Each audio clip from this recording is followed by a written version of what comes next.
महीने की इंटर्नशिप में राघव ने अनामिका के चमत्कारों के अलावा ये भी अपनी आंखों से देखा था कि कैसे मेहता परिवार की परी अनामिका को पिछले 2 महीने से बुरी तरह निग्लेक्ट किया जाने लगा था।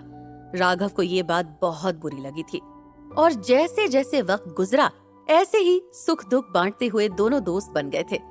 जब लक्ष्मी जी का केस आया तब भी राघव अनामिका को देख के शॉक था कि कैसे एक औरत जो मौत की कगार पर थी, अनामिका उसे मौत के मुंह से खींच कर ले आई है। अगर वो कोशिश करता तो भी वो लक्ष्मी जी को बचा नहीं पाता। राघव जानता था कि लक्ष्मी जी की कंडीशन का बेस्ट सोल्यूशन है हार्ट ट्रांसप्लांट, लेकिन उनकी एज और हाई ब्लड प्रेशर की वजह से सर्जरी नहीं हो सकती थी। अब जब अनामिका ने उसे क्रुक स्ट्रेंथ दे दी थी तो उसे उम्मीद थी कि उनकी कंडीशन काफी इम्प्रूव हो जाएगी, वरना वो किसी भी वक्त मर सकती थी। राघव अनामिका से बोला, क्या हुआ? तुम्हारा चेहरा उतरा हुआ क्यों है? घर पर कुछ हुआ है क्या? अनामिका बिना इमोशन के बोली, घर छोड़ा ही मैं। आज मैं अपने रियल पेरेंट्स के यहाँ जा रही हूँ।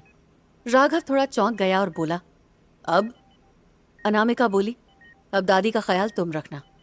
घर वालों को लगता है कि हॉस्पिटल का खर्चा दे दिया तो जिम्मेदारी पूरी हो गई, लेकिन कोई भी उन्हें वक्त और प्यार देने को राजी नहीं है। राघव ने अनामिका को देखा और धीरे से कहा, मैं समझ गया, तुम चिंता मत करो। अनामिका ने धीरे से हाँ में सिर हिलाया और अपनी दादी की तरफ देखा, फिर रूम नंबर 301 से निकल गई।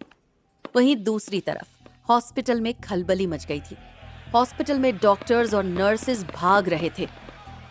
वहां कॉरिडोर में खड़े लोग एक दूसरे से पूछ रहे थे, क्या हो रहा है? डॉक्टर्स का एक ग्रुप जो बहुत तेजी से हॉस्पिटल के रूम नंबर 306 की तरफ बढ़ रहा था, वो डिस्कस कर रहा था, देवेंद्र जी की कंडीशन अचानक से बहुत सीरियस हो गई है। पर कैसे? वो कई दिनों से अपनी दवाइयां लेने से मना कर रहे थे और फोर्स कर रहे थे कि उनका पोता आएगा तभी वो दवाइयां लेंगे, और आज उनकी हालत बिगड़ गई। जब अनामिका ने ये बात सुनी तो उसके कान खड़े हो गए।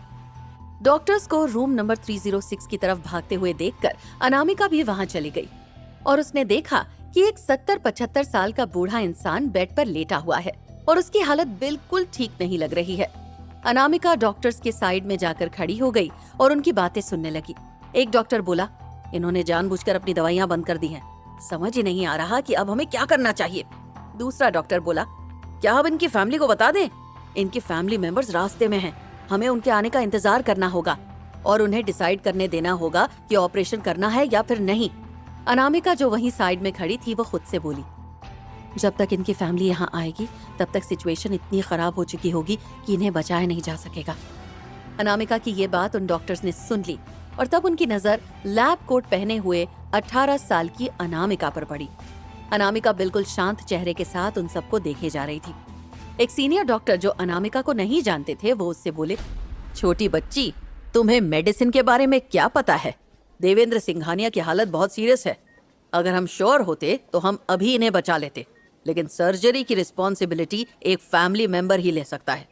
अनामिका ने एक आईब्रो उठाकर उन्हें देखा और पूछा, रोमैटिक हार्ट डिजीज, क्या ये इतनी सीरियस बात है?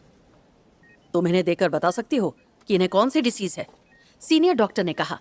वो हैरान हो गए और एक फीमेल डॉक्टर जो उम्र में थोड़ी बड़ी थी वो भी हैरान हो गई और उन्होंने पूछा, क्या इस बच्ची को हमारे फील्ड की नॉलेज है? अब जब तुम्हें पता है कि रूमैटिक हार्ट डिसीज है तो तुम्हें ये भी पता होगा कि ये किस तरह की डिसीज है। इसमें एक हार्ट ट्रांसप्लांट सर्जरी की जरूरत होती है और ये इनकी पहली सर्जरी नहीं है, सीनियर डॉक्टर ने एक्सप्लेन किया। अनामिका ने अपना सिर उठाकर उन्हें देखा और बोली, इनको कई सारी सर्जरीज की जरूरत पड़ सकती है।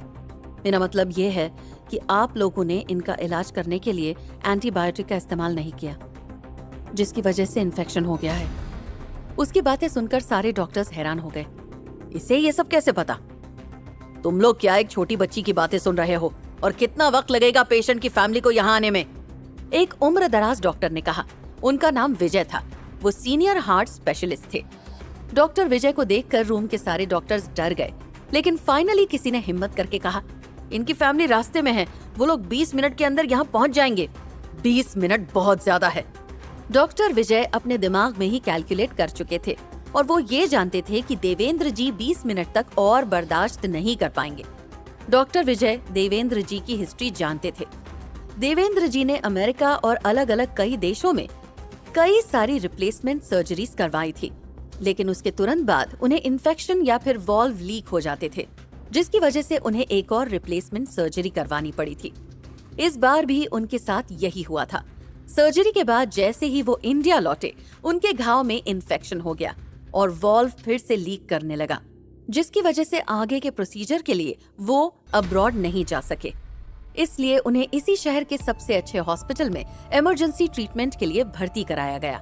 सिटी हॉस्पिटल के डॉक्टर्स का कार्डियक सर्जरी में काफी नाम था पूरे देश में, और डॉक्टर विजय की सर्जरी स्किल काफी अच्छी थी।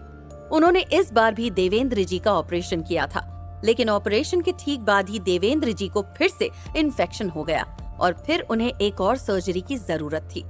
अब उनकी कंडीशन बहुत खराब हो चुकी थी। भले ही ट्रीटमेंट के बाद उनके सिम्टम्स कंट्रोल में थे, लेकिन इस वक्त उनके जो सिम्टम्स थे वो हार्ट फेलियर के सिम्टम्स लग रहे थे। और कुछ रीसेंट एग्जामिनेशन से डॉक्टर विजय को ये भी पता चला था कि देवेंद्र जी की हालत बहुत क्रिटिकल थी। अगली सर्जरी के सक्सेस होने के चांसेस 10% से भी कम थे। इसलिए वो लोग इस वक्त उनकी फैमिली के आने का इंतजार करने के अलावा और कुछ नहीं कर सकते थे। कैसे बचेगी देवेंद्र जी की जान, और कौन है देवेंद्र जी जिनके लिए